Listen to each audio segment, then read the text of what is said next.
Welcome to Financially Savvy in 20 Minutes, a podcast hosted by me, Natalie Haddad, an international award-winning author, two-time TEDx speaker, and investor, along with Vera Egley, an investor, sales and marketing pro, and multi-language podcaster. We will share the tips and tricks from interviews with self-made entrepreneurs, leaders, and those who have attained financial freedom while learning financial literacy in multiple languages.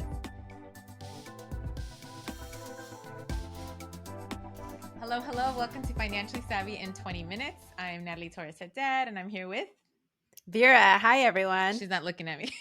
Hi, Vera. Today is a funny because obviously if you're watching this through video, not through audio, I have someone sitting here next to me that I know pretty well. He is definitely not just funny. He happens to be, I don't even want to say, yes, he's my husband. He is a comedian. He's a professor. He is I for 7 years on this podcast, we've never had him on, and today is a first for some brony reasons. It looks like he's ready to talk. So no. Without further ado, this is Nader Haddad. Welcome to our podcast. Hello. Thank you for having me. I think he was going to be like, dude, 7 years you haven't had me on here? That's so rude. For real stuff, right? She's just asked me since my social media has started to blow up. She's like, you know what? We're going to have you on there. No, since you're getting so famous now, I feel like it's time. Right? That's hilarious. Before you were just a professor. Now you're a comedian. No. Well, yeah, now he's being seen. He's been recent. I didn't say it in the intro, but he's pretty much a regular at the Comedy Store. He just did a show at Hollywood Improv last week. And he's constantly all over Hollywood, so it's kind of crazy to see his success this past year. It's really, really. In other words, I've always thought he was funny. What she's saying is, in other words, now you're interesting. Okay. Yes. Yes, not just your typical professor. We'll see. No. Well, I will start by saying that I recently spoke to somebody who attended your show, and she was like, "He's actually really funny." Not that she didn't think you're gonna be funny. Like, she knew you were going to be funny, but she was like, wow, he's hilarious. So that's really cool.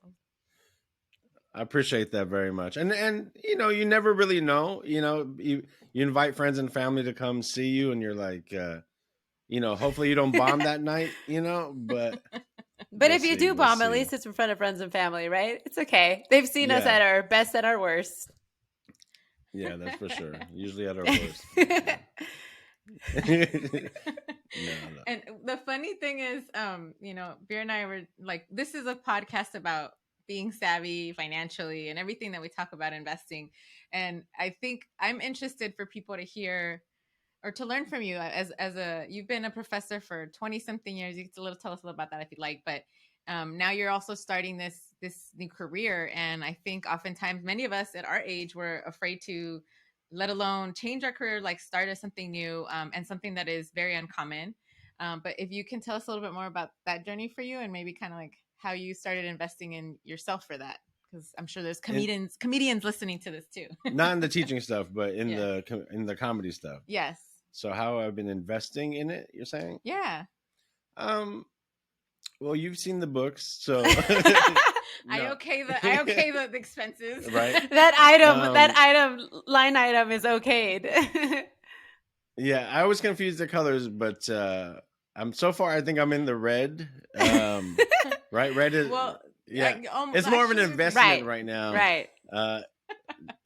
People, but no, I mean, honestly, there's the certain expenditures, like if we're doing open mics, usually each open mic might be like $5, and just to and get there's commuting, there's gas. Yeah, there's commuting, there's gas included for sure. Coming from basically like South LA area up to Hollywood takes a little bit of time and patience. But it's been also investing in sometimes like the camera equipment for recording better clips and getting help with the editing. So there's a decent amount of things that kind of, as I got more and more into it, it became, it's a little bit more, but I think it's been reasonable.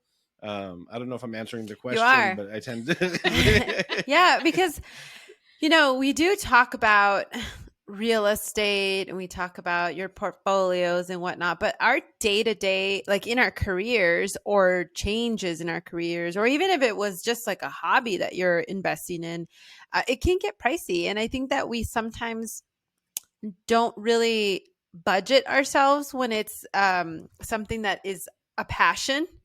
And it's Yes. good to at least have an idea of, like, if you really want to explore something, you still got to put in on this, right? Like you got to pay to play. Mm. And so many people think that just because it's not like the the main day job, that you're supposed to do more free things and not invest in much. And I think that's actually wrong, because if it is something that you eventually want to do, you should give yourself your time, your money, your effort, if you can 100%. But otherwise, also have a budget or a plan on how you're going to approach that. Yeah, and I think it's easier. I just finished up the first year basically in stand-up comedy, so it seems like a long time, but it's really not. In the grand scheme of things. And now that I'm kind of in it more, I feel like I have a better idea of how I can kind of plan for the second year. And there's certain costs that are kind of upfront that you don't always have to repeat. Yeah. So that's kind of cool too. But for example, the camera, the mics, the stuff like that, and what I think is interesting is, you mentioned you got to pay to play, and I think it's definitely paying off. I mean, we joke around like his social media definitely blowing up. Like there's moments where I'm frustrated. I'm like, hold on, how many followers? Or one of your most of his videos get thousands of views. What was the most recent one? You got like 40,000 or yeah, something like that. And so for me, I'm like, yeah, I got about 2,000 views on mine. When he's talking about how many people are watching his stuff, I find that interesting to see the difference of that. And then also, they get paid sometimes with either it's a set fee or it's the ticket sales or that type of marketing. And I think one thing we also need to talk about, because it is about investing in yourself, but it's also the time, because although you've been doing this for a year, you've been a professor for almost 20 now. And, so I think it's important to show that you're in a public setting. And I think sometimes we forget that our previous careers are actually helping us in our future ones, right? It's not always the same thing, but oftentimes we forget that. Yeah, for sure. I mean, I'm lucky and blessed to have my full time work, and I know it's a cliche, but I'm definitely not going to quit my day job anytime soon. Not until a Netflix special, right? I mean, People yeah. ask me that all the time. Hey, why do you think Are you going to stop Chappelle? teaching? Hey, all the other guys, Chappelle, Bill Maher, all of them still go on the road. I guess they still have to, right? Yes. So, yeah, for sure. And that would be something in the future to I want to sort of add in, travel a little bit more, and see what kind of, because even though you might be getting paid for these gigs, some of them might be kind of crappy gigs and low pay, but some of them might be worth it. I had one not too long ago where it was like a few weeks ago where it was in like Laguna Hills, which I couldn't afford to live in, by the way, but it was like in Laguna Hills, and it might not, they paid me like $50 for like a 10-minute spot, which, if you look at it for $50 for 10 minutes, like, okay, that's not great, but it's not too bad. But when you factor in the gas and the preparation time, it's like maybe I broke even, at best. But like you're saying, I also think that you have to make those investments on the front end a little bit more, and you can't always expect to get into something that's as challenging as that and expect to be making money right away, And so that's what I mean by I'm fortunate enough to have, a good job that helps provide enough support to be able to engage in those things, because otherwise I would be stressed out, another broke comic, Yeah, you see a lot of stressed out comics of like, they want to do it, but they can't afford it. So it's get paid well, and then you can do what you love, right? Yeah, for sure. Yeah, because I mean that stress, and that negativity can definitely pour into everything that you do. So I think it's cool that you can take the money out of the equation. Yeah, and as a partner, we need to have these conversations. You and I talk about this on like certain spending limits that we have, and him and I talk about that. He's like, "Hey, is $500 in this, or $100 in this, okay? Because that's something within our budgets, or things that I think sometimes that's why a lot of couples don't necessarily support each other, because they have no idea what the other person's spending. So for me, it's been, and it kind of works for us because we do podcasting, we do a lot of these similar elements. So it's something that we both can benefit from and work from. But I think sometimes people forget that. So those that are listening as entrepreneurs, or you're thinking about doing something with your partner or without, include them in that conversation, because you don't want to have those awkward financial conversation as his face starts to droop more. Like, yeah, that happens a lot in our house. Yeah. I don't know if we're gonna edit this part out, but Natalie just had a birthday the other day, right? I'm gonna put her on blast. and she's wearing both the gifts, by the way, that I got her. She's rocking these kicks. I don't know, she can't really see them, but anyway, yeah. But I got her this necklace too, and I never get her jewelry. I've got her a wedding ring, and 11 years of marriage is just a wedding ring. Yeah, I think it's just a wedding ring. Because it's not. Yeah. And then I got her this. I'm not gonna say how much I spent on it here, but or I don't know if I should. No, just I won't. Yeah. But I'll just say, after the first day, she's like, "How much should I know how much you spent on this?" I was like, "No, just go ahead and enjoy this for a day." And then the next day when I was at work, I got a text message while I was in class, like, "How dare you spend this much money on a gift?" Wait, you know what I'm saying? That was so frustrating. My favorite is that she's like 11 years of marriage and no jewelry, and then you get jewelry, and she's like, "How dare you?" Yeah, I was like, I can't win. There's no, So you could obviously tell who's the saver in the family and who's, the spender. But you're right. At least he's been smart. That he's like, now I'm looking back, and I even told him, I texted him like an hour later, okay, I'm sorry, I overreacted. I go, you're right. He hasn't bought me jewelry. And this was kind of like, it's something that's beautiful. I love it. And I'm like, okay, it's an investment, that kind of thing. But I had to explain to him, like, so inflation works this way, and gold and diamonds, all these. Well, so it's just kind of funny. It's a learning experience. Rest assured, there'll be another 11 to 20 years before you get another piece of jewelry. So yeah, for sure. Exactly. That's what happens when you share a card. Exactly. Right? No, it's good. I think it's good for both partners to know what the other person's spending, like you said. But yeah, there's a little less fights, and what unfortunately you say you end up finding out, which is good. I just wish you could have enjoyed it for like another day or like a week before you found out. Like a week. Yeah, exactly. and because this is a very typical in a relationship. There's the saver, there's the spender, and then there's sometimes like the one that's like thinking, oh, we could have used that for something else that we're about to buy or that we need. And I like that he's always been more about, he's smart in that sense, where he's like, oh, we don't need to overspend on this either, but he does the more fun stuff. Like, he reminds me to have fun when it comes to, like, style. When it comes to any style I do have, it's usually because he picked it out. Everything else is just on me. But it's that where I think about, being able to have that balance too. Because if not, I think I'd be frustrated all the time and definitely have no nice jewelry. Yeah, exactly. Sure. This is a keepsake. You can have it in the fam forever. And that's great. Yes. But I do get that, though. It gets very difficult to have those conversations. However, at the same time, it's like, are you going to put that all in your coffin and bury it with you? Like, you have to enjoy life while you can. And you guys are both following your passions. So as long as it's within kind of a budget. Unfortunately, she wants to be cremated, so. Oh, that's one of We're not burning it. I'll tell you that set later. We're not burning it.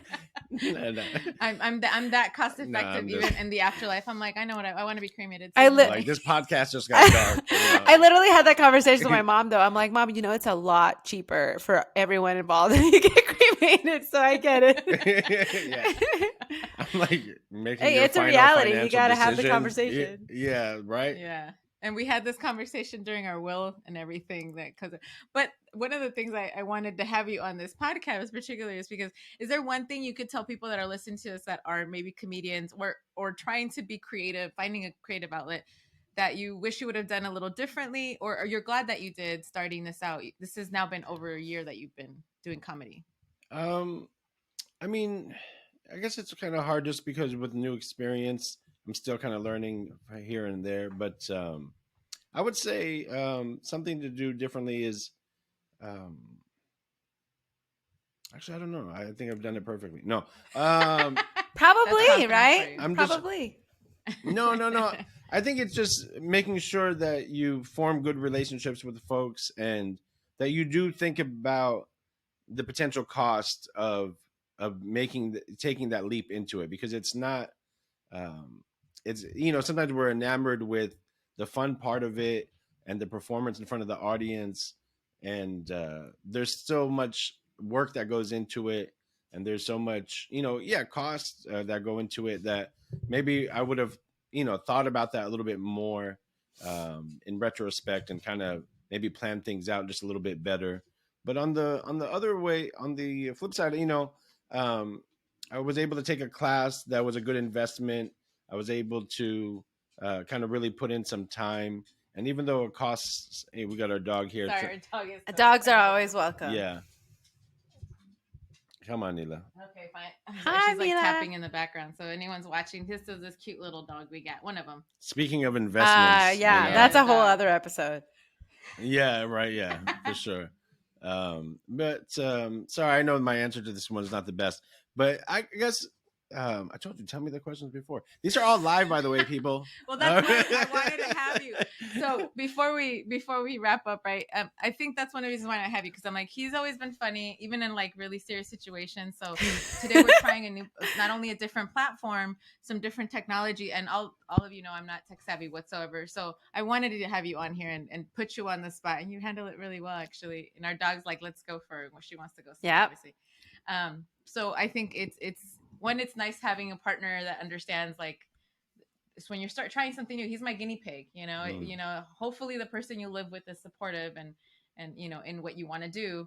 And even if you have no idea what you're doing, because we didn't know what comedy was going to be like. And it's pretty cool that I think we've learned a lot. And I appreciate you for pushing me and getting into it. She got me into a class last year, and that was like one of those little front end investments, but I would recommend that to folks as well. If you can find a good class and a good group of folks that you can work with, it's worth the investment. And also just trying to do a lot of shows. Okay. Thank you. I appreciate it. Yeah. But it's a fun process, but yeah, just trying to be aware of also the potential risks or cost that comes with it. But I think if you're aware of those things, most people can probably handle or manage that pretty well. Yeah. So yeah, that's what I guess I would suggest. Yeah. Yeah. So where can people find you if they want to contact you? You can find me at Professor Haddad on Instagram. Basically, all my social media handles are Professor Haddad, one word. If you have any spots for me, you can always email me at professorhaddad@gmail.com. But otherwise, I think that's where you can find me. Yeah, and the next show that he has, definitely come out. Yeah, that'd be awesome. I'll check. Thank you so much for having me. We'll check your socials since you have thousands and thousands of views. You can put it on there. I'm going to go on there and compare your guys. Natalie's like, what the heck? But I'm so happy that she got you on here. I always have such a pleasure talking to you. And it's great to see both of you guys. I think you guys need to start your own show. I'm just saying. I said today. I just said it today. It would be hilarious. So anyway. There you go. Thanks. The Hilarious Haddads. Yeah. Yes, oh my God, that's the name. The Hilarious Haddads. You see how natural it is? Yes, exactly. I was just on a show called Hilarious Habibis, so it's fitting. It's fitting. You feel me? I agree. I love it. Well, thanks everyone for listening. We will have his contact information in the show notes. Thanks for your patience as we try out new platforms as well. And we'll catch you soon. Thanks, everyone. Bye. Awesome. Thank you. And please make sure to subscribe and leave your comments and reviews. To learn more about the podcast, check out the website and Instagram, Financially Savvy in 20 Minutes, and watch interviews on YouTube and IGTV. To become a sponsor or hire us for your next workshop or speaking engagement, please visit financiallysavvyin20minutes.com. All it takes is 20 minutes daily to become financially savvy. Music by Nikki and produced by Robert DeLude.